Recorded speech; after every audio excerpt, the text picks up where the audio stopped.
Bienvenidos al Museo del Ferrocarril de Madrid y bienvenidos a la presentación de esta nueva obra de Manuel Galán Eruste, titulada Locomotoras diésel mixtas y de mediana potencia, que se incluye dentro de la gran enciclopedia de la tracción que, como saben, parte del público y del auditorio que aquí está presente, es uno de los proyectos editoriales en los cuales está ahora mismo embarcado Manuel Galán, ¿no?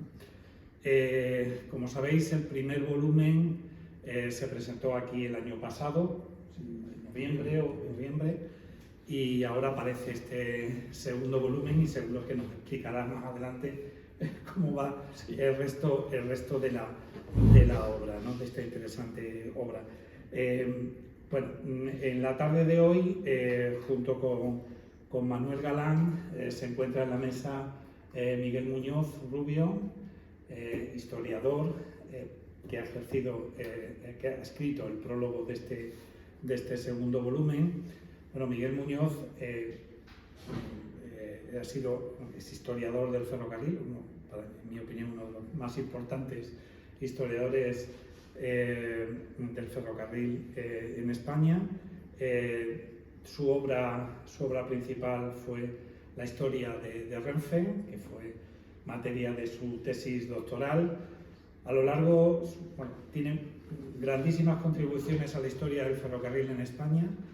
Entre ellas se encuentran varias obras dedicadas a la historia de la construcción del material ferroviario en España y también a la historia de la tracción durante el periodo Renfe, que fue objeto de una publicación en el año 2021. Más recientemente, y en relación también con el ámbito de la tracción, también ha dirigido la historia de los talleres durante el periodo Renfe, publicación que apareció en 2023. Aparte de eso, bueno, pues tiene grandes obras dedicadas a la materia social en el ferrocarril, y su última obra está dedicada a la historia del movimiento obrero en el ferrocarril durante la Guerra Civil y el franquismo y hasta nuestros días. Por tanto, pues creo que tienes un gran prologuista, una persona de mucho peso científico y académico. Y bueno, pues, ¿qué deciros de Manuel? Pues Manuel Galán, aparte de estas dos obras que forman los primeros volúmenes, que forman parte de la gran enciclopedia de la tracción, pues también ha publicado desde el año, bueno, ya pues, 40 años, ¿no? 40 años lleva publicando artículos en revistas ferroviarias tan importantes y con tanta solera como son Vía Libre, Trenes Hoy, ya desaparecida, Tren, y bueno, pues ha escrito diversos libros sobre la historia de Talgo, ¿no? Y también, como buen sevillano, de los transportes públicos de su ciudad, ¿no? de Sevilla, así como también de las locomotoras ALCO, ¿no? Su trabajo y dedicación en la difusión de la cultura ferroviaria ha sido reconocido con la Cruz de la Orden del Mérito Civil en el ámbito asociativo y con la insignia de plata de la Asociación Sevillana de Amigos del Ferrocarril. Y como presidente y socio de honor, respectivamente, del Club Hispalense de Aficionados al Ferrocarril. Bueno, participa y es miembro de diversas asociaciones de amigos del ferrocarril, como la Gaditana, y bueno, actualmente, si no estoy mal informado, ocupas el puesto de vicepresidente, ¿no? De la Federación Española de Asociaciones de Amigos del Ferrocarril, y es el vocal de dicha federación en la Comisión de Puesta en Valor del Patrimonio Cultural Ferroviario que radica en esta Fundación de los Ferrocarriles. Por tanto, bueno, pues tenemos un cartel muy interesante y muy importante esta tarde, y bueno, pues yo, sin más, voy a ceder la palabra a Miguel para que nos hable de la obra y con posterioridad pues ya te doy la palabra, Manuel, para que tú hagas tu exposición. Muchas gracias. Buenas tardes a todas y a todos. Muchas gracias, Paco, por tu amable presentación. Se te ha olvidado añadir una cosa muy importante. Sí, ya se puede. Bueno, vamos a ver, hay una cosa importante que se me ha pasado. Bueno, Miguel Muñoz ha estado más de casi 40 años en esta institución, en la Fundación de los Ferrocarriles Españoles.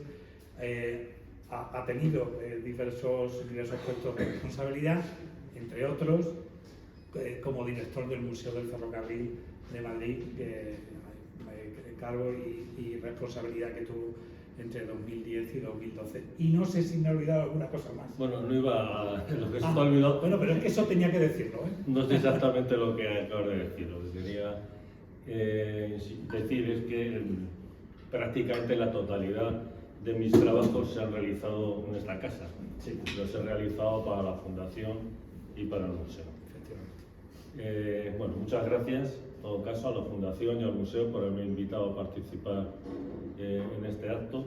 Muchas gracias, y es lo más importante, a Manuel Galán por hacerme el honor de poder prologar su libro, ¿no?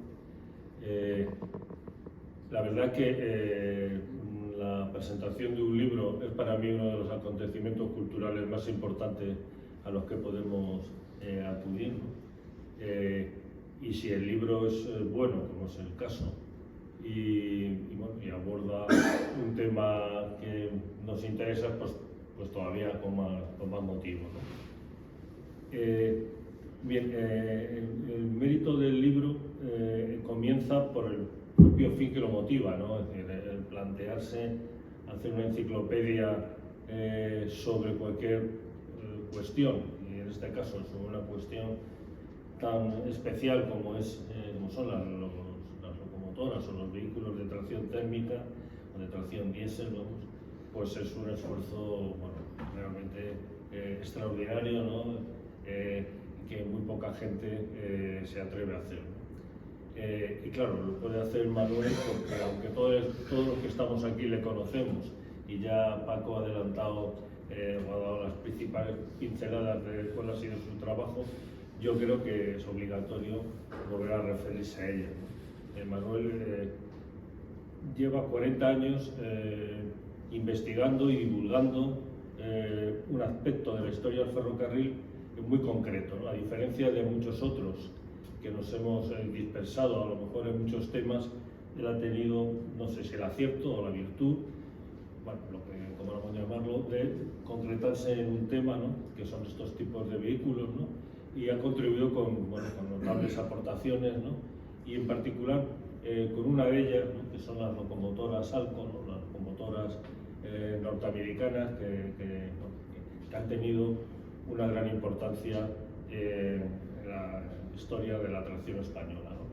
Pero además ha tenido tiempo para hacer otras cosas. Es autor de, si no recuerdo mal, 2 monografías sobre historia de Talgo, ¿no? 3, efectivamente. Y se ha ocupado también de estudiar y de publicar sobre la historia de los ferrocarriles en Andalucía, ¿no? No son trabajos menores, ni mucho menos, y bueno, y eso le ha dado y le da la capacidad suficiente para poder escribir un libro como este y escribirlo de la manera que lo ha hecho, que para mí es probablemente lo más importante. Se ha ocupado de un tema que no ha tenido demasiada relevancia, sobre todo en términos comparativos, en la historiografía de la tracción en España, tal vez demasiado sesgada con motivos hacia las locomotoras a vapor y hacia las locomotoras eléctricas, pero la tracción diésel o las locomotoras diésel que bueno, son una especie o han sido una especie de cenicienta, que lo dejan ya de ser gracias a estos trabajos, pues han sido soportadas por pocas cabezas, ¿no? Aquí tenemos una de ellas, que es Juan Carlos Casa, otra de ellas es Miguel Cano, y yo creo que la tercera es Manuel Galán. Justo Arenillas fue quien nos hizo ver hace ya muchos años en un artículo que había que mirar hasta luego. Justo Arenillas es una de las personas más importantes en la historiografía ferroviaria y en la historia de la empresa, ¿no? Él fue el que introdujo en España la alta velocidad. Esto no se conoce, pero él fue el que consiguió convencer al último presidente de la dictadura de que Renfe intentara construir una línea de alta velocidad. Hizo un proyecto de una línea entre Madrid y Barcelona y además le convenció de que comprase uno de los trenes autopropulsados más singulares que hemos tenido en nuestra historia, que es el Platanito, ¿no? Que es una auténtica joya, ¿no? Y él fue el que puso esta pista y bueno, pues pocos historiadores la han seguido, ¿no? Y bueno, el resultado de ello tenemos este libro. Este libro yo cuando lo leí me gustó sobre todo y me llamó la atención sobre todo por lo claramente que está organizado, por lo sabiamente que está organizado. Y eso solo lo puede hacer un escritor si se pone en el lugar del lector. Uno de los principales problemas que tenemos los que escribimos es que no nos solemos poner en el lugar del lector. Y entonces lo que hacemos es ponerle dificultades para que se enteren de lo que le queremos contar, ¿no? Y Manuel en el libro lo ha conseguido al 100%. El libro tiene una organización clara que uno identifica con facilidad en el momento en el que lo abre, en el momento en el que empieza a leerlo, una organización clara, una metodología transparente, sencilla, pero al mismo tiempo rigurosa, pero sencilla. Luego el libro está muy bien escrito, con lo cual añade el placer de leer, al que le guste leer, evidentemente. Y luego, bueno, pues tiene una maquetación, yo creo que muy acertada, muy bien hecha, que le da al libro, bueno, pues una categoría que, bueno, pues los libros deben tener, ¿no? Que es convertirse en un objeto sensual, en un objeto que te produce placer y que te despierta interés, no solo para aquellos que a priori se aproximen a él porque ya le interesa el tema, sino incluso a aquellos que no les puede interesar el hecho de tener en las manos algo bello, algo armoniosamente construido, que le puede conducir a interesarse por el tema y a poder leer, ¿no? Él maneja, bueno, y finalmente hay otra virtud que yo creo que hay que destacar, y es que las fuentes que utiliza son transparentes.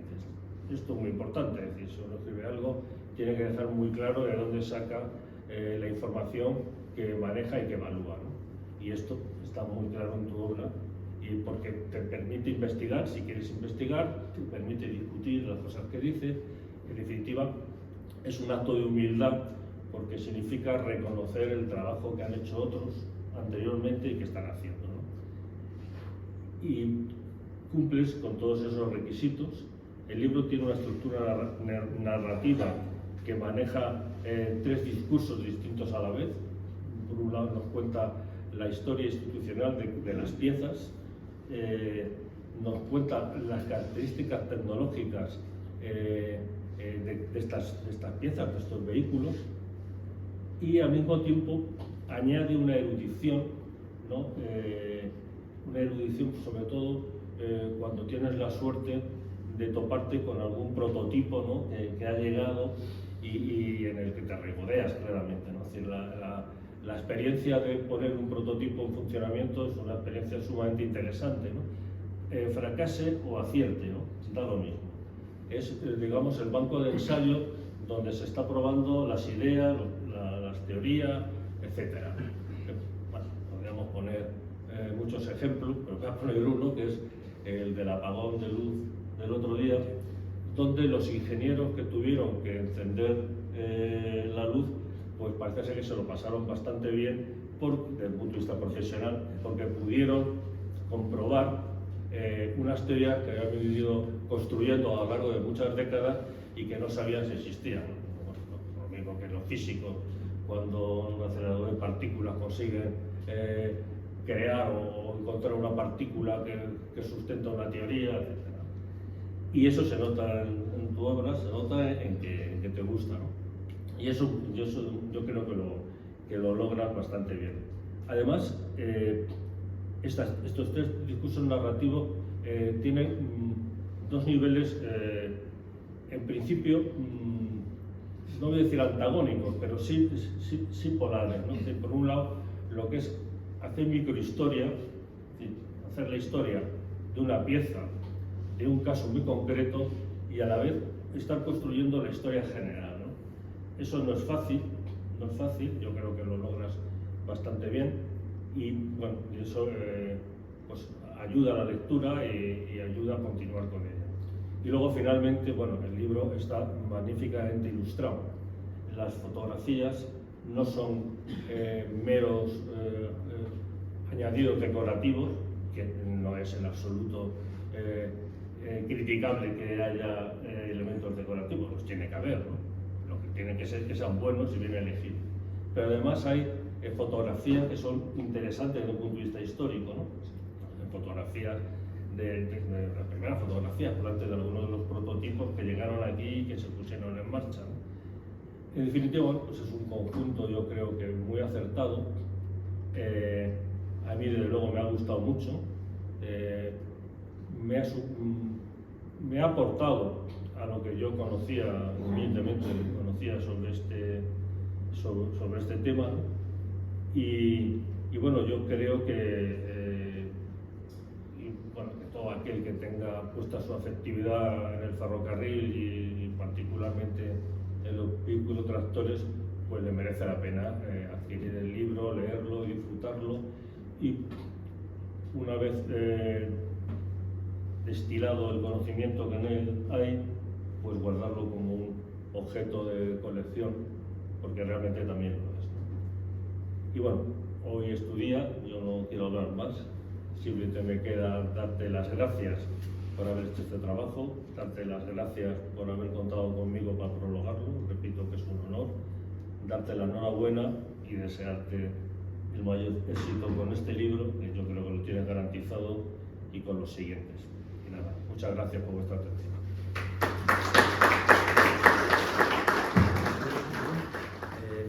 Muchas gracias por venir.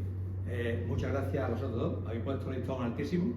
Yo, modestia aparte, solamente he intentado plasmar lo poquito que sé yo para que todo el mundo lo sepa también, ¿no? Esa siempre es mi filosofía, ¿eh? Lo poco que yo he ido a lo largo de mi vida buscando, coleccionando, con el aporte de muchas personas, que ya lo veremos ahora aquí. Bueno, vamos a hacer un orden, ¿no? La descripción de la obra me planteé en su día con mis conocimientos plasmarlo, porque la edad que tengo ya, digo, bueno, que lo que yo sepa, lo sepa las demás, ¿no? Yo cuando vine a Madrid hace muchos años preguntaba a personas que sabían mucho y nadie me decía nada, por desconocimiento, que ya era joven, no lo sé. Y yo decía, bueno, y en el 85, a razón de una operación que tuve en la rodilla, en el hospital, la cama de al lado, vi un señor que trabajaba en Rivadeneira, en la imprenta aquella, que trabajaba para Renfe, y me dijo, oye, ¿tú has hablado con Vía Libre? Y trabajó en el siglo XIX para las compañías privadas. Y digo, pues no, pues. Y me lancé con Juan Carlos Casas, que está aquí escondido ahí atrás, y mandamos un articulillo, y ellos lo publicaron, y gustó, y me dijeron, oye, sigue haciendo. Y empecé, cuando Vía Libre ya cambió y salió Trenes Hoy, que era otra, dentro del ferrocarril, con otra temática y tal, me dijeron, ¿quieres venir aquí? Sí, hasta que ya desapareció, y en el tiempo coincidió que salió Maquetren. Y me dijeron, oye, ¿vas a sacar una revista alguien aquí? ¿Tú quieres colaborar? Digo, pues sí, ¿por qué no? Yo todo lo que me piden lo doy. Mis planos están en muchos libros, porque para eso estamos, para enseñar lo poco que sepamos los demás. Entonces, esta obra recoge la historia de esas locomotoras diésel, no de oídas, sino he intentado, muchas personas que me han aportado muchísimo, y también en la biblioteca he investigado mucho, con Pista Leticia, y bueno, y lo que se escribe en la obra pretende ser cierto. No, corta y pega, que muchas veces ves tú que hay un error y se va transcribiendo, puede haber errores como es lógico, pero he intentado que lo que está escrito aquí sea lo más real posible. Entonces van a ser 6 libros en el tamaño que estamos viendo aquí, en A4 apaisado, la italiana, con pasta dura y cosido para, como ha dicho Miguel, que duren, ¿no? Tratan, como me ha dicho Miguel, parte técnica, parte general, los dibujos, los planos de cada vehículo a escala, con las variantes que tenga cada uno. Si una locomotora tiene una barandilla de una manera y la siguiente con otra, también está recogido. Aquí vemos los 2 que se han publicado, que están con el ISBN, y los 4 que, si está todo bien y las ventas van adelante, pues seguiremos publicando, ¿no? Hasta llegar a 6. En esta ocasión, con la colaboración de Horry, sortearemos entre los clientes que compren el libro estas locomotoras, una HC y otra DN, como una especie de plus al lector, ¿no? Horry se ha portado muy bien, con Roberto hace muchos años, se lo pedí y me dijo lo que haga falta, ¿no?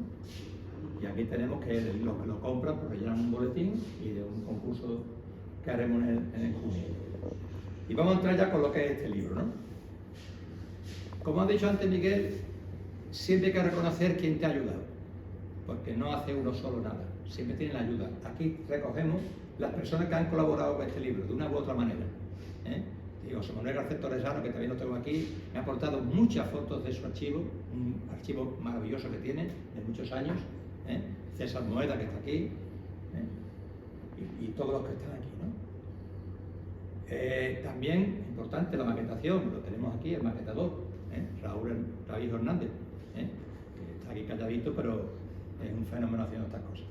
El libro trata de estas locomotoras, ¿no? Vemos aquí los prototipos franceses, la Yeye, el 310, en sus 2 versiones, la Mavi y la Halco y el prototipo de la 1400 que tenemos programada de museo. La primera locomotora que vemos aquí, cuando Renfe, en el año 52 empiezan las empresas americanas, viendo los países que están en desarrollo, cómo ayudarlos en cambiar la tracción vapor con la diésel, que es lo que en aquella época imperaba, ¿no? Entonces, Alco y General Electric mandan unos estudios, Renfe los valora y hace un plan de dieselización. Entonces las empresas intentan meter su producto en el mercado y ofrecen vehículos en prueba. Prueba es la Marilyn, que la hablaremos después, y luego los franceses, General Electric y un grupo de empresas españolas que se constituyen para ello, el Maquinista, Banco Wilco, la Sociedad Española de Construcción Naval, le ofrecen a Renfe esta locomotora. Esta es la primera, esta locomotora, los franceses la llaman Dakota porque se separa mucho el ruido del motor con los aviones aquellos de la Segunda Guerra Mundial, y se trae en el año 56-57. Están en prueba, están en la parte de Galicia, de Andalucía, de Madrid-Ávila. Los Bogi lo hace Maquinista Terrestre y Marítima. Tiene un motor solamente, da unos 1100 caballos de potencia y se prueba durante un año y pico. Hacen casi 30.000 kilómetros cada locomotora. Esta sería una y la otra es esta. Aquí las 2 fotos están hechas en El Escorial. Esta locomotora tiene 2 motores diésel MGO y la potencia son 2.200 caballos. También está un año aquí en prueba y aunque el grupo de empresas le ofrece hacia Renfe 50 locomotoras con ampliación a 100, económicamente Renfe no tiene dinero y sí tiene la ayuda americana y los créditos del Banco Mundial. Entonces vuelven a Francia y no hay nada sobre ella de quedarse aquí. Aquí vemos una foto con una bañera al lado y aquí también el de la Cañada con el divamoétrico. Ya digo, eso fue unos ensayos que se hicieron y no dieron más resultados. En el libro también veréis que están los planos a escala en blanco y negro con las cotas y a color con los colores que en el libro se verán también los frontales, que aquí por una cuestión del formato no entraban, ¿no? Los colores también son lo más fidelino posible porque me he ido a la carta colores de la SENCEF, y son así. El siguiente lote de locomotoras que tratamos en este libro son las de 1800, ¿no? Aquí también, gracias al Banco Mundial, se consiguen unos créditos, que son los créditos BIRC, hay muchos para muchas cosas, y se pide uno que nos lo conceden para 13 locomotoras, 5 que son mixtas, ¿no? De maniobra y de línea, ¿no? 5 se hacen en Eire, en Estados Unidos, y las otras 8 en Galindo, en Bilbao. Aquí tenemos una americana que difiere muy poquito, excepto una de posición que tienen de las que están hechas en España, y estas son las que llevan el peso de las maniobras en grandes estaciones, ¿no? Quitando las de vapor, que son antieconómicas porque tienen mucho tiempo de trabajo mucho tiempo de preparación para poco de trabajo. O sea, el rendimiento es muy poquísimo con respecto a ella, ¿no? Aquí la vemos en su época de construcción, también vemos allí los tractores de 10.300. Aquí la vemos siempre una vez destacada en el regimiento de Cuatro Vientos, de ferrocarriles, para que había siempre un personal de Renfe civil con los militares, y las prácticas las hacían con esta locomotora. Es un Yenka ahí pintado de azul detrás. Luego hay una época que dice Renfe, voy a hacer la alta velocidad y me hace falta unas máquinas para el trabajo de llevar el balasto, las traviesas, y piensan en esta máquina. Pero claro, esta máquina hay que cambiarle el ancho de vía, y ya era muy antigua, y se decanta por la 1900, por la T19. Pero dice, bueno, las pocas que tenemos, le vamos a meterle el freno dual y le podemos dar más vida. Entonces, se ponen a hacer, si vemos aquí, es que veis aquí, se le quita el depósito de agua y se le quita el depósito de la caldera de vapor, estaba situada ahí delante, y se le meten los equipos para meter los sistemas dual, ¿no? Y se le pinta ya, coincide la fecha, con los colores de tracción para las maniobras que son así, y amarillo y negro para la línea, ¿no? Se hacen unas 20, porque ya va cambiando Renfe, cambia la organización que tiene, y va a hacer, ya lo veremos, las mercancías va a hacer los trenes TID, o sea, cambia todo y ya sobra las máquinas de maniobra, y se quedan con estas 20, que en verdad son las máquinas que más hay ahora mismo de toda la serie en servicio. Aquí vemos, ya empieza Renfe, Renfe también en el año con Mercedes Sala se da cuenta de que en vez de demostrar material puede tener una segunda vida. Entonces la pone a la venta a empresas que quieran comprarla. Entonces muchas locomotoras, no estas, se van a Argentina, unidades eléctricas se van a Brasil, se van a Chile, y estas pues se compran aquí por varias empresas constructoras. De hecho, todavía funciona la de Cemento La Robla. Estas están en operativas todas. La de la derecha, que es de Volkswagen, la ha comprado hace muy poquito Alsa, y la tiene para hacer maniobras. Alsa se está cogiendo muchas maniobras en los centros logísticos de Adif, pues la ha comprado y la usa. Aquí vemos también el tren de los lagos, que tiene 3 locomotoras, una que está en Mora, otra que ha comprado Atos, que la usa para estas maniobras pequeñitas que hay en las clasificaciones. O sea que hay muchas locomotoras. Aquí están unos apuntes con las que están trabajando. 1, 2, 3, 4, 5, 6, 7, 8, 9, 10, 11, 12. Hay 14 locomotoras que están todavía muy poquitos trabajos porque no son de línea, pero están dando servicio después de muchos años de que se hicieron. Aquí vemos algunas cosas. Cuando hay algún vehículo que es igual y que lo que cambia solamente es una parte de su decoración, para no ampliar las páginas que hacen falta para otras cosas, lo he sacado unos circulitos y he puesto las variantes para que el lector pueda compararlas. Aquí vemos otras, la que pone aquí, esta era del museo que se le cedió, y cuando ya terminó de los trabajos de tal, se volvió de nuevo al museo y ahora está en el tren de los lagos con unos acuerdos que hay allí, ¿no? Vemos aquí la de Volkswagen, ¿no? Y la de Cemento, y las últimas que hay, ¿no? Cada locomotora, si tiene alguna variante, está recogida en los dibujos, ¿no? El siguiente grupo de locomotoras así de maniobra sería el 310. Cuando Renfe, las 1900, le va a dar otros servicios, como por ejemplo transformarla en la subserie 200, 300, 400, puede aprovechar algunos elementos que los que sobran, técnicos, y le hace una oferta más cosa, y dice, oye, estas locomotoras, que son las SW1100 de General Motors, aprovechando motores de tracción y tal, y le hace una oferta económica buena, y dice, bueno, y compra 60 locomotoras, que le llaman las guardacostas, porque si os dais cuenta, el color se parece mucho a un barco militar. Y cuando llega a Cádiz, los ferroviarios de Cádiz dicen, oye, se parece mucho a los barcos, el ruido que tienen es muy suave, no hay accidentes, y se quedó con guardacosta y ahí está, se la conoce con esto, ¿no? Aquí la vemos en San Roque, es una máquina que ha dado mucho buen servicio, de hecho hay 56 todavía en servicio. También, cuando en el año 2005 se divide Renfe y Adif, toda la parte de maniobra se la queda Adif, para su centro logístico. Entonces, viendo que hay líneas, por ejemplo en Barcelona con el tercer carril, que se pueden usar, pues 3 de ellas le hace la cambio de ancho y le hace ancho internacional o ahora convencional. Y aquí vemos una en prueba en la Sagra, de las 3 que hay, ¿no? Y aquí, ahora mismo, el servicio que se está dando prácticamente son los herbicidas y muchos en los centros logísticos de Andalucía, en Sevilla, donde hay mercancía, claro, en Sevilla, en la parte de Murcia, de Valencia, en Cataluña también hay algunas, la parte más bien oriental de España, porque la parte occidental la lleva las Mavi que veremos ahora.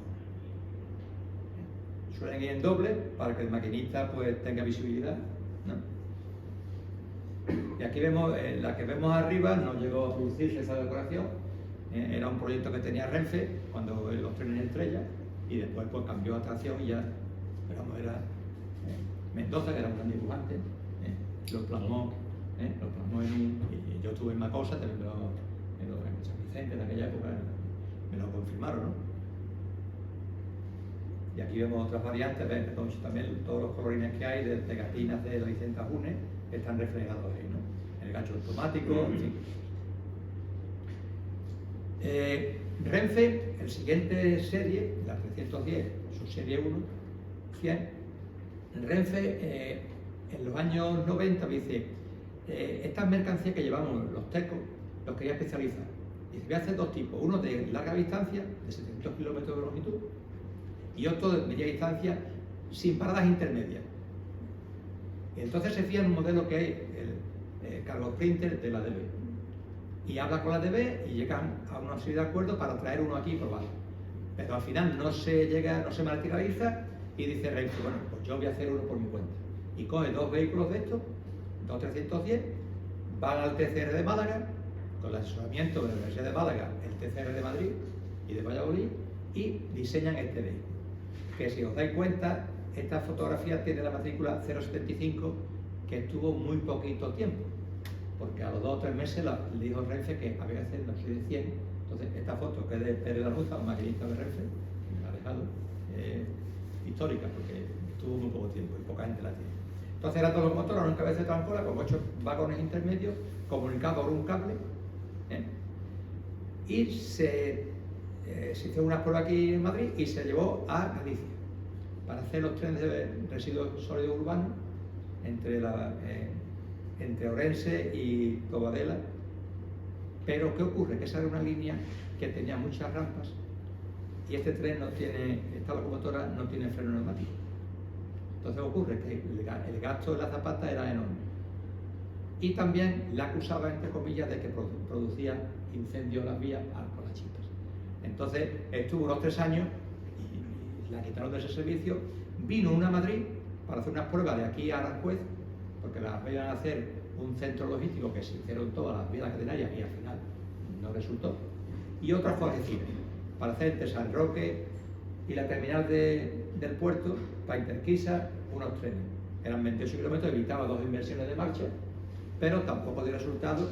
Y vinieron a Madrid, pero Renfe negoció con los ferrocarriles catalanes que querían hacer el cargo metro, que era un tren que va de Martorell diario al puerto de Barcelona, a Zona Franca, con piezas de automóviles SEAT.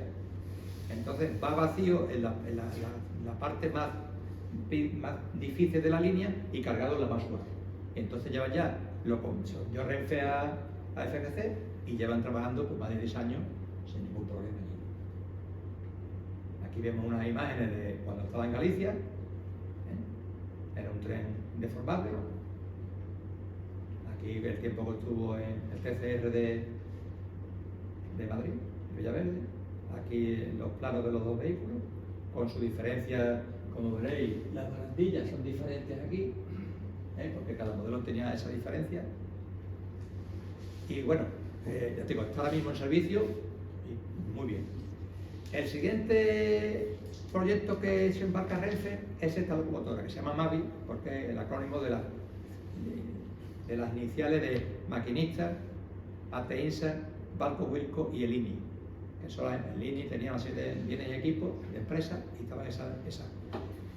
Dice que vamos a hacer una locomotora que sea española, con lo máximo de tecnología española, y se ponen a trabajar en esta, como en el CEDETI, el Centro Tecnológico Industrial, y sale esta máquina. Se prueba en Cataluña mucho, en Puigcerdá, aquí en Madrid, aquí la vemos en Fuencarral, y bueno, con algunos reajustes es viable, porque también hay otro proyecto que ya lo vimos en el libro 1, que es la MAVI 1, que es la de la 309, que son prototipos, locomotoras hechas en España con tecnología española, y esta da buenos resultados y se decide ampliar la serie en 60 locomotoras más.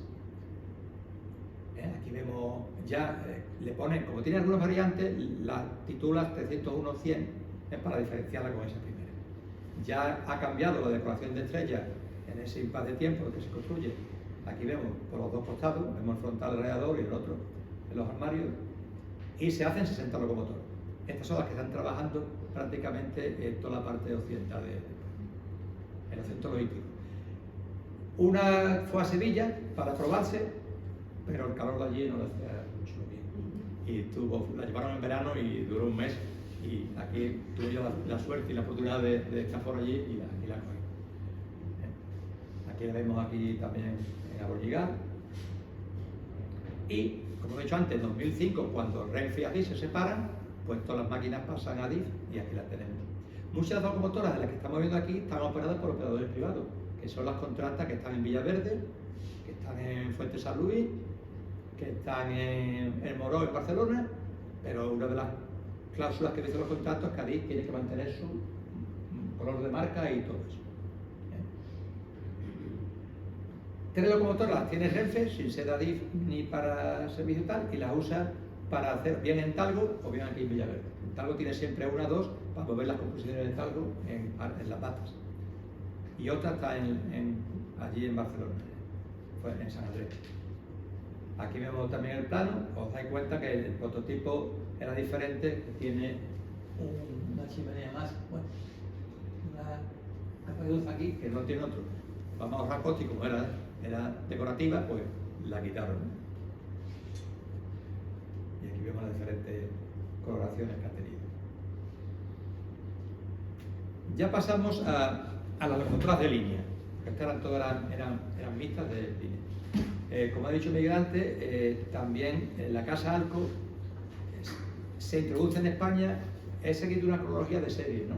Por eso ahora voy a hablar un poquito, pero hablaré después con las 1600, que son las que inauguran todo esto.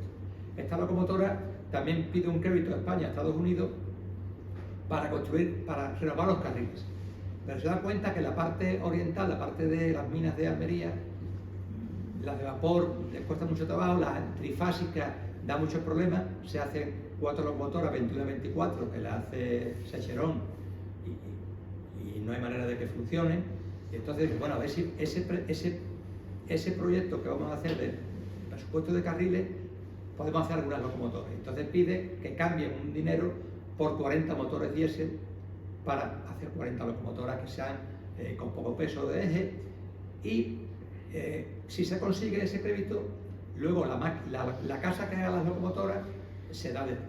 Entonces, Alco, que ya tenía las 1600 hechas, que eran y las 1800, que estaban muy bien, no tenían problemas, pues se lleva ese concurso que hace y hace los 40 motores y las 40 locomotoras. Aquí vemos la primera, que vemos, porque claro, son de los 40, pero ¿qué ocurre? Renfe le hace falta el material de la parte de Andalucía urgentemente, y hace un plan urgente de construcción de locomotoras, y hace 10.900, que son las que son americanas, que tienen los morros y tal, y 10 de extra. Por eso ya se había hecho el contrato con las 40 españolas y las 10, las otras vienen antes, pero tienen la numeración que va a continuación de la española. Por eso esta, aunque vino antes, tiene en la 40, y creo que viene aquí la 48, ¿no? La 48, sí. Aquí la vemos con la ayuda americana, la que hicieron en España. Esta foto también es de José Manuel. Hacían cuadrumetración, nacimiento Gadot, 2 en cabeza, 2 en cola, que era una delicia y allá verla, porque cuando hicieron la variante, pues ya desapareció este tipo de tracción. Y luego, Renfe pone estas locomotoras a la venta, cuando ya va cambiando todo el sistema de los trenes, los TECO, los TIDE, ya se reforma todo el tema de las mercancías y decide hacer su serie 200. Se queda pendiente, porque hay sus más y sus menos, y cuando se decide era más que 6. Y no le ponen 600, sino le ponen el freno dual y la pintan de connotación, ¿no? Que son como la vemos aquí en la parte de Peñarruella y pasteles de mineral. Y las que demás las va vendiendo bien a Argentina o bien a Portugal. Portugal compra 18, 17 operativas y una de repuestos para... En Portugal iba la bicicleta, dice que patinaba mucho, pero los maquinistas la veían muy bien porque dice que aunque fuera a 1 kilómetro, la máquina iba. No patinaba, o sea, era una máquina muy buena, pero ellos no le cogían el truquillo. Como no era suyo, pasó como con los ferrobuses, tampoco les gustaba, ¿no? Pero bueno. Aquí vemos las que se vendieron a Argentina, que todavía hay 2 o 3 que Argentina, como después tuvo el problema que eran privadas y TVA tuvo muchos problemas y se nacionalizó después, pues ahora ya quedan solamente 3 o 4 que hacen trenes lanzaderas con material vacío a talleres, ¿no? Pero bueno, están todavía allí y son del año 64. Y también se vendieron a Ponferrada de Villavino.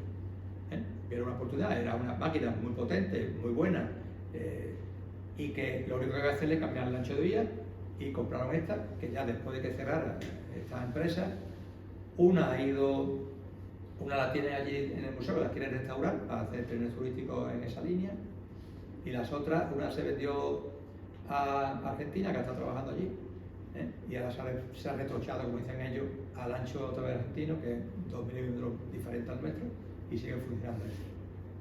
Y aquí otras máquinas que se han ido después, compró Adri, compró 2, pero compró 1, Guinovar compró 4, Ferrovial compró otra, y de las 4 de Guinovar, 2 fueron a Arabia Saudí a trabajar con los trenes de la línea de la alta velocidad, y las otras 2 las ha vendido ahora y las ha comprado Atos y DST, en que esa está trabajando en Portugal. También compró una Cesaba que trabaja en el puerto de La Rábida, en Huelva, y ahora la ha subcontratado a la línea de Canfranc, que la han renovado por completo, y de hecho ya se va a poner en servicio dentro de muy poco. Ella está haciendo trabajo allí de día y hora. Son máquinas muy buenas, que en todo el mundo se hicieron miles de ellas, en todos los países desarrollados, en la India, Grecia, Argentina. Y aquí vemos pues los planos también de las máquinas, en sus diferentes colores. No están todos, en el libro están todos. Otras locomotoras que tiene Renfe. Esta locomotora es un prototipo, como dice Miguel, que me he rodeado en ella, porque, como hemos dicho antes, las empresas estadounidenses veían un marco aquí de entrada en los países desarrollados muy importante para ellos.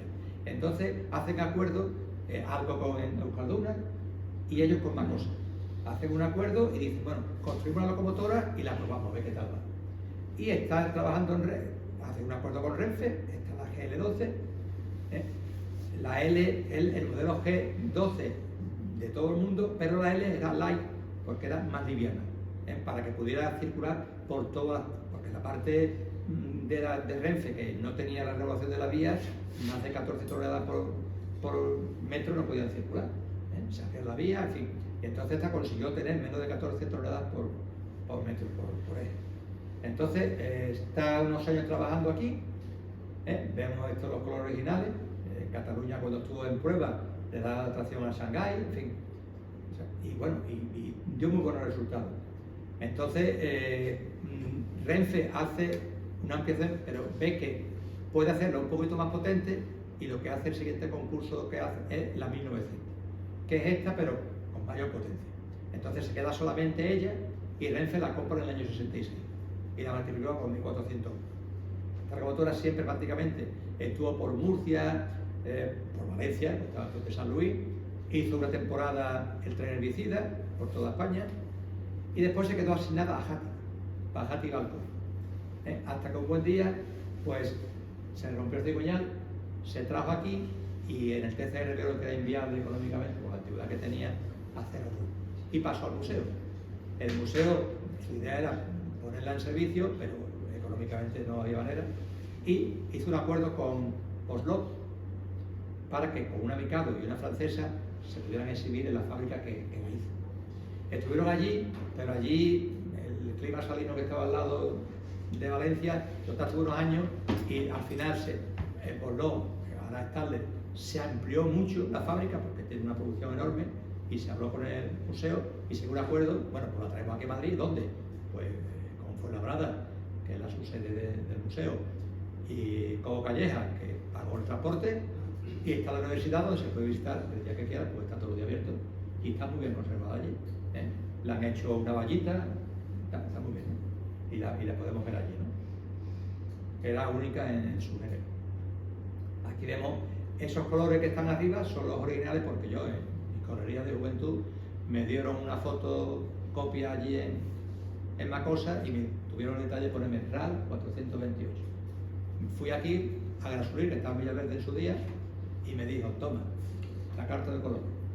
Entonces tengo la carta de colores, a color, y los RAL correspondientes. Ahora en Internet, con Photoshop, pues se hace la correspondencia médica, y esos son los colores que tuvo en su día. Y ahora venimos a la introducción del diésel como tal en España. La hace ALCO. La casa ALCO, American Locomotive Company, en la guerra de Corea se da cuenta de que hace falta tener una locomotora polivalente para los frentes bélicos que tengan los americanos, y hace el MRS-1, que le dice a General Electric y a ALCO que le hagan un proyecto de locomotora que valga para todo, que pese poco, que pueda andar con un gasoil prácticamente aguado, que sea un gálico muy reducido, y hace una locomotora que en verdad no se usa porque cuando ya está en servicio la guerra ha terminado ya, y una viene aquí a Europa, que se prueba en Alemania, se prueba en Dinamarca, se prueba en Bélgica, en Francia, y de ahí el americano ve que puede hacer una máquina universal y desarrolla una tipo la FP7 americana, pero con un gálico reducido, para todos aquellos países en vía de desarrollo que puedan tener. Entonces hace esta locomotora, que esta la hace la filial suya en Canadá, Montreal Locomotive Works, que esta foto está allí cerca de Montreal, y le llama 1953E por el año en que se construye, bueno, por el año que se hace el diseño, se construye en el 54, y la E por exportación. Había un tenista famoso en España, que era Manuel Alonso, que se fue a Estados Unidos de joven, ganó la Copa Davis 2 veces, y se quedó a vivir allí, y se colocó en ALCO, y era jefe de venta de exportación de ALCO. Entonces ese hombre pues tenía mucho contacto en España, y cuando Transfes en el año 45 dice a Renfe que quiere una máquina propia para los traslados de ganado, porque llegan muertos todas las ovejas, todos los cerdos, porque en aquella época el vapor se para, el otro y las ovejas sufren y tal, él viene aquí y empieza ya a introducir su modelo. La RS1, Renfe en aquella época no lo consiente, pero ya sí, cuando viene esta máquina dice: oye, te puedo esta máquina, te la trae aquí sin coste ninguno, tú la pruebas, y si está bien, claro, ¿qué hace Renfe? Rápidamente se entera Baldwin y dice: ¿cómo? ¿ALCO va a llevar una? Yo también quiero llevar otra. ¿Pero qué ocurre? La máquina de Baldwin se hace un estudio, y por vía y obra dice que rozarían en los cambios el bastidor del bogie total. Que como ya ALCO la ha traído, desiste Baldwin y dice: pues no la traigo. Y está 6 meses de Peñaperro. Claro, tú comparas esta locomotora con el vapor, que hay que tener 4 máquinas, 2 en cabeza, otra en cola, tal, y con la mitad, con el doble de peso y una máquina, maravilloso. Entonces Renfe dice que sí, que encantado, consigue unos créditos con ayuda americana y compra 14.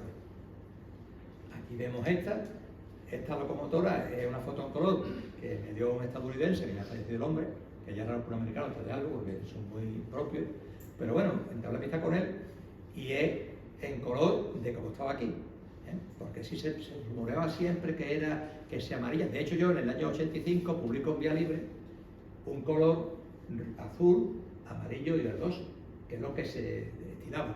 Y voy de a Santa Justa allí, al depósito, con Manolo Martínez, que era un hombre muy afable y tal, y digo, mira Manolo, ¿tú sabes que está aquí? Y dije, sí, mira, empezó así, me sacó un cuadro que era la portada de Vía Libre con mi dibujo. Digo, no, ese lo he hecho yo y está mal. Bavary hizo uno, una tirada corta y también está mal, por desgracia. Hasta que llegó a mis manos y esta es la real que tuyo. Ya me dio González Márquez, creo que es la bandera americana. Y mira, si te das cuenta, es blanquita, azul y no iba mal encaminado, Manolo.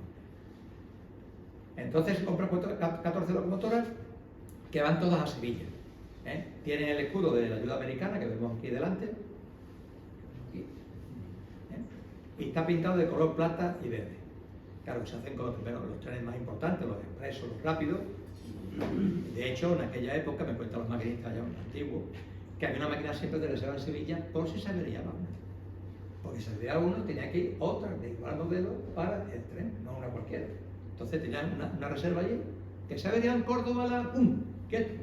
Y iban con una máquina igual para que fuera la imagen de marca, no se perdiera en aquella parte, también en aquella imagen de marca. Bueno, después ya en el año 60 se pintan de color verde. De estas locomotoras son 14, compra Renfe la Marilyn, no se la regala a nadie, también se escucha por ahí, la compra, porque cuando en el año 53 los ayudas americanas, el acuerdo americano, los pactos de Madrid, se dice que vamos a hacer una serie de bases aquí, en Zaragoza, en Torreón y la base de la Derrota. Para construir muelles hace falta piedra, para construir muelles. Entonces buscan canteras por ahí en Cádiz y la mejor está en Arcos, de la frontera. Hay una línea, que nunca se llega a abrir, que es la que va de Arcos, que enlazaría con Bobadilla, Teruel, tal, a San Mirón. Efectivamente. Entonces, esa le dice Corbeta, que era un constructor, Corbeta y Govil era un americano, un español. Le dice, oye, si tú le pones la vía, yo me ahorraría un tráfico de camión enorme. Y yo te pago en dólares lo que puede costar que tú pongas la vía, porque me voy a ahorrar mucho.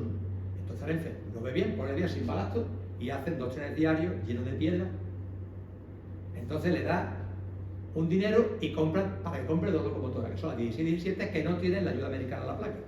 Son las 2 que llegaron a... Los americanos tienen la ventaja de construir una cosa que en 2 meses estaba construido. Ellos lo hacían como un churro, ¿no? Entonces, claro, desde que dicen que sí, a los 4 meses vienen aquí a Barcelona y van directamente a Sevilla y son las 17 que son de Sevilla. Primeramente tiene los trenes más importantes y luego ya cuando van viniendo a 2100, pues ya los relevan y ponen trenes ómnibus, correo, como este que estamos viendo aquí. Se compran, los motores de esta locomotora son 244. 244 eran de la Marilyn, estos son 251. Y las 1800 los 254. ¿Qué hacen? Que compran tantos motores para cambiárselos tantas locomotoras. Y cuando están enfrascados, se decide que solamente se reparen, se transformen en 10 y las otras causen más. Y de hecho la Marilyn estaba en Santa Justa a punto de salir del servicio y dice Renfe, no, porque es única, tiene muchas complicaciones en los turnos de los gráficos, porque queda la vuelta en una placa giratoria. En Sevilla, cuando hacen el postal, tienen que ir a Los Rosales, no van a San Jerónimo, tienen una placa porque está tan mala vía que descargan todo el día. Porque hay que ir marcha atrás con un telefonillo y tal. Entonces hacen 30 kilómetros de vacío para allá y para acá para que vayan. Entonces la retiran y viene al museo, que vino, que la tiene muy abajo. Una locomotora, en la época que Renfe quiere dar un cambio a todo, se pinta con este color, que es la única que era, la 1, que después la compra AFI. Aquí vemos ya, cuando ya Renfe le da de baja, vienen los argentinos y los pakistaníes, porque cuando Renfe, como he dicho antes, porque usted sabe, con criterio, dice vender una cosa que le va a chatarrar antes y después sacar un dinero. Y vienen aquí, de Pakistán, vienen de tal, y las ven y sí, le gusta más la 1800, pero no tienen freno dual. Entonces no se materializa esa compra y las empresas privadas dicen que ya estaban construyéndose el AVE y todas estas cosas, dicen, bueno, pues las compro. Y aquí vemos que compra API, compra Consa, compra Vías y Obras y compra Texas. Por lo menos de las 10 máquinas que quedan, prácticamente todas se venden a empresas particulares.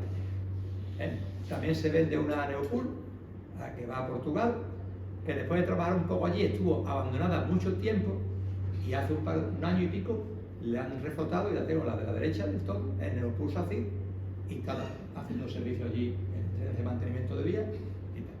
Y luego tenemos aquí la 1603, que la compró Alsa hace muy poco, que la restauró en Pla de Vilanoveta a RMF, y luego aquí a la derecha vemos una de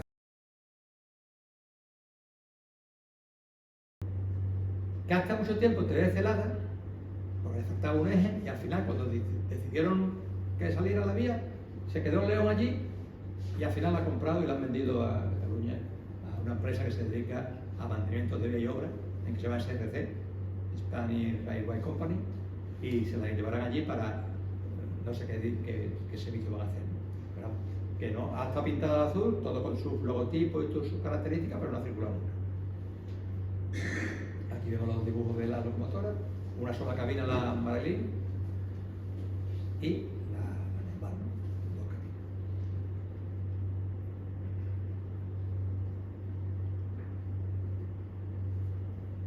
Aquí tenemos la 1800. En 1800 el color no es plata, es crema. Crema que yo fui personalmente a Orense y con el jefe del depósito me dice, si no nos ha arañado aquí y tal, en su día también tenían ellos esa inquietud de ver si, porque todo el mundo decía, no, son iguales, no. Esta es una foto en color de las pocas que hay, y si vemos detrás los automotores, vemos la diferencia, el plata de los automotores y el crema de ella. Y además, contrastado, que le han quitado la chapita hasta encontrar esto. Estas son 24 locomotoras que se van a comprar para el Plan Galicia. En San Miguel de Dueña se descubren unas minas que, según los estudios, van a ser para 1000 años, después no. Y entonces hacen un plan para llevar el carbón hasta Vigo y La Coruña. Entonces Renfe hace un plan de dieselizar la línea, quitar el vapor y hacer en Bañuelas el CTC, o sea, para ganar. Entonces compra 24 locomotoras, no son con la ayuda americana, sino son con crédito americano, vía Manuel Alonso, que es el que está siempre metiendo a favor nuestra esos productos. Y han estado siempre en la parte de Galicia, de Salamanca, venían a Madrid en sus días. De hecho, los expresos se hicieron un punto de gasoil en Segovia y Ávila para exportar, pero siempre han estado allí, no han salido de la zona de Galicia y de Salamanca. Algunas incursiones en Asturias con algún tren de vía y obra, aquí la vemos Medina, que es donde tienen también una reserva. Hay algunas que tienen el faro superior, principal y el enganche diferente que el resto. El resto era trapezoidal y estos son rectangulares. Eso no es otra cosa, sino que tuvieron accidentes y como en Sevilla las 1600 tenían mucho esto de repuesto, con el doble foco, en vez de si vemos aquí, este foco principal, en la de Sevilla las 1600 son dobles, de siempre. Pues le ponían los focos y por eso la única diferencia es porque tuvieron accidentes y para repararlas le pusieron todo de repuesto acá. Y esta es la de la 1809, que es la única que se le puso al freno dual, que fue la única que se salvó del todo, porque la compró Texas y la usó aquí está Villaverde abajo. El proyecto Rama, que es uno que hizo Renfe, también intenta vender ese producto, hizo aquí en Villaverde un expositor, hizo un tejaillo, metió una serie de locomotoras, 308, esta y algunos vehículos de viajeros. Venían los constructores a verlo, me interesa, pues ya. Y la pintó este color, igual que una 2100, ¿no? Un color muy típico de aquella época. Y la única que se vendió, lo vemos aquí en Texas, que está en Palcorbo. Y luego, en Buferga, el Museo del Ferrocarril de Galicia, consiguió la 12, la restauró, la puso en servicio. Ahora no sale porque la R hay que hacérsela y es costosísima, vale 80.000 euros hacer una R, porque tiene que tener AFA digital, y la AFA digital cuesta casi 80.000 euros por eso, y después vienen las variantes nuevas, que versión 2, versión 3, cada una 10.000 euros, o sea, horroroso.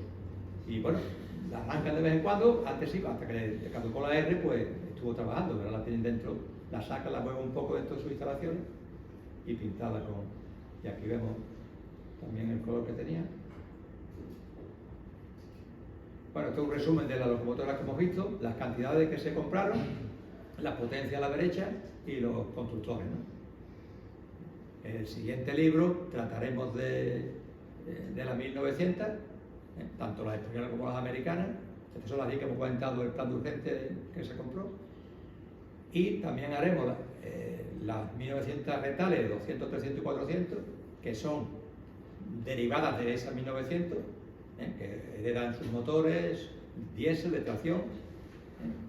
La 2100, que es la 1600, pero para España, por eso es S de Spain, no de Translane y cosas raras, ¿no? De aerodinámico tiene poquísimo, no es frontal a 90 grados, es de Spain. Y también hablaremos de la 3000. Yo intento siempre meter todo en 200 páginas. Mucha gente me dice, ¿por qué no son más voluminosos? Porque si es más caro. Si tú un libro que lo pone 35, lo pone 50, pues ya te lo compro a la mitad y ya no puedes hacerse más libros, porque lo estamos haciendo 3 compañeros. Entonces, el 200, si vemos que una serie no entra, no la voy a reducir. Intentaré cambiarla para que la información sea pequeña, pero condensada y que no se pierda, ¿no? Y bueno, muchas gracias a todos vosotros.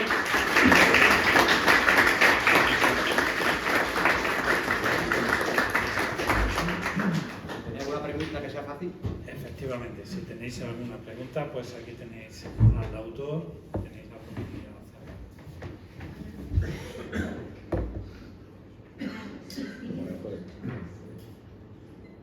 Preguntad. No pregunta nada. Yo solo un comentario. Tenía un amigo de maquinista en Salamanca Sí. y me habló exactamente lo mismo de la 1800 que tú has dicho con la 1300, que iba muy lenta, pero no te dejaba tirado, llegaba a destino. Y son locomotoras que tuvieron mucho éxito por eso, ¿no? Porque era todo puro mecanismo, no era nada electrónico, pero iban muy despacito y seguían. O sea que se aventaba. Claro, después ya la tecnología era desfasada y ya han venido otros vehículos que la han superado. Ahora todo ya es electrónico. Tú cambias la tarjeta y pones otra. Y antes se va a ir a la resistencia por un palillo y a ver cómo lo va a hacer. Pero bueno, todo se mejora.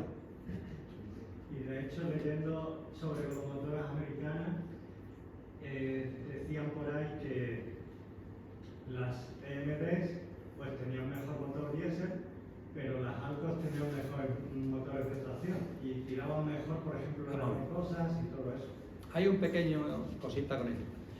General Motors tenía EMD, Electromotive Division, hacía el sistema de construcción y todo era como el de la casa General Motors de coche, en serie, en cadena. Entonces, ellos tenían las motoras con 2 motores diésel.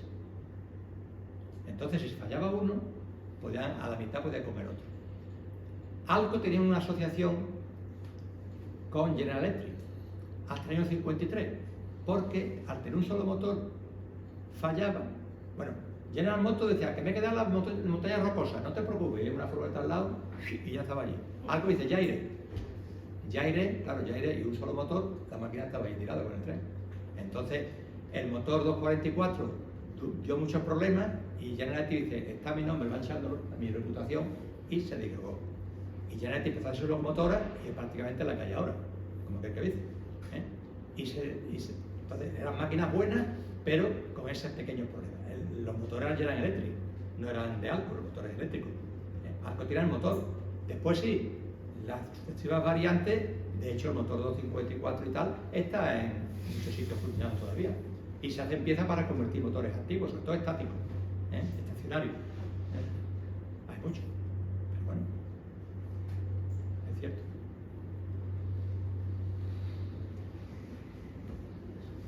Nada. Pues reitero las gracias. Muy bien, pues si no hay ninguna pregunta más, bueno, el autor dispone aquí de ejemplares por si quieren. Yo no quiero hacer una pregunta, yo quiero hacer un agradecimiento.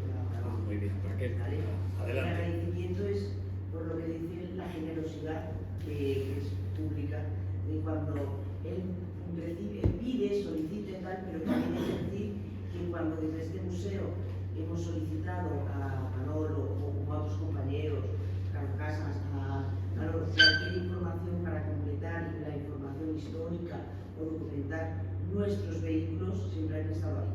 Y de hecho, nuestra Marilyn tiene el dibujo que ha presentado, que tan generosamente su hijo, que también otro artista de la alineación, nos hizo, y gracias a él pues lo tenemos en la cartera. Entonces, pues agradecimiento y enhorabuena por un nuevo ejemplar de la publicación que, bueno, como sabes, nos encanta consultar y va a ser casi nuestro libro de cabecera para nuestros vehículos. Muchas gracias. Muchas gracias, Raquel. A todos. Pues nada, pues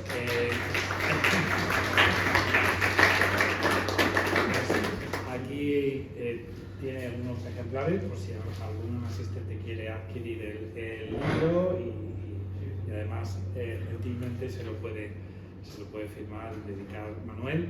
Y nada, pues lo dicho, pues muchísimas gracias, enhorabuena Manuel y esperamos al siguiente. Muchas gracias a vosotros.